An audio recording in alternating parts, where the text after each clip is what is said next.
Здравствуйте, смотрите в сегодняшнем выпуске. Сердар Бердымухамедов распорядился ускорить темпы зерноуборочной кампании. Туркменистанцев ждет премьера новой оперы. Состоялся первый выпуск специалистов по финансовому мониторингу в Туркменистане и другие новости. Ускорить темпы зерноуборочной кампании распорядился президент Туркменистана Сердар Бердымухамедов в ходе рабочего видеосовещания в понедельник с главами регионов и вице-премьером Аннагельды Язмурадовым, курирующим агропромышленный комплекс. Заслушав отчеты хакимов вилаятов, глава государства подчеркнул важность ответственного подхода к сельхозработам, распорядившись ускорить темпы косовицы, провести ее качественно и организованно, обеспечить слаженную и бесперебойную деятельность всех задействованных структур. В Национальном музыкально-драматическом театре имени Махтум Кули идут последние приготовления к премьерному показу оперного спектакля «Аркач». Литературной основой оперного повествования послужил известный народный дестан «Айна». Спектакль рассказывает о событии, произошедшем в поселении Аркач в XVIII веке. Новая опера посвящена целительной и вдохновляющей силе музыки, помогающей сохранить любовь и верность. Новая оперная постановка приурочена к широко отмечаемому в Туркменистане Дню работников культуры и искусству, учрежденному 27 июня. В Туркменском государственном институте финансов состоялась церемония проводов выпускников. Впервые в ВУЗ выпустили 20 специалистов по новому направлению «Финансовый мониторинг». Новая специальность была введена в ВУЗе в 2018 году, и теперь готовые кадры для динамично развивающейся финансовой системы страны покидают стены ВУЗа.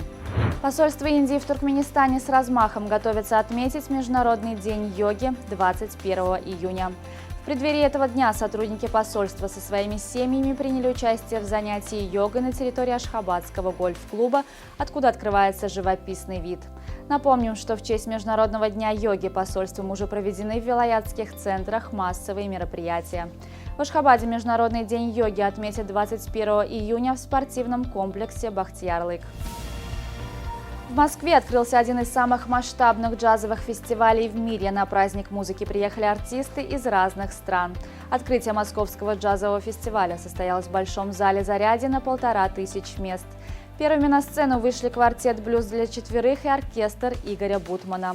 Их коллектив на сцене уже более четверти века. Праздник джаза будет идти до 25 июня.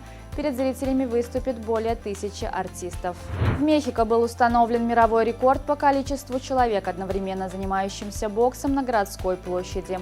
На площади Конституции мексиканской столицы одновременно занялись боксом почти 30 000 человек, что в 2 раза больше, чем в 2022 году. Рекордное занятие, занесенное в Книгу рекордов Гиннесса, провел знаменитый мексиканский боксер Хулио Сезар Чавес. Министр спорта и туризма Республики Беларусь Сергей Ковальчук в рамках рабочего визита в Ашхабад встретился с председателем Федерации хоккея Туркменистана и пригласил туркменских хоккеистов на учебно-тренировочные сборы в Минск. В ходе короткой беседы, состоявшейся в ложе для почетных гостей спорткомплекса зимних видов спорта, Ковальчук оценил уровень туркменского хоккея и пожелал национальной команде успехов на предстоящем чемпионате мира в 3-м дивизионе группы А, который пройдет в Бишкеке с 10 по 16 марта 2024 года. Стоит также отметить, что на арене спорткомплекса состоялся выставочный матч национальной сборной Туркменистана. Команда сыграла двусторонку, которая завершилась со счетом 2-1 в пользу зеленых. В столице Киргизстана прошла торжественная церемония открытия 8-го чемпионата Центральной Азии по карате. В турнире участвуют лучшие спортсмены из Киргизстана, Казахстана, Узбекистана и Туркменистана. На церемонии присутствовали почетные гости, в том числе и президент Центральноазиатской федерации каратэ-до Сарсенбай Абдулаев. Всего в рамках турнира будут разыграны 30 комплектов медалей в 3 возрастных категориях. 10 медалей, 3 золотые, 1 серебряную и 6 бронзовых завоевали туркменские кикбоксеры на состоявшемся в Венгрии Кубке мира. В соревнованиях приняли участие более 2000 спортсменов из 41 страны. Этого успеха туркменские кикбоксеры добились под руководством заслуженного тренера Александра Снаговского.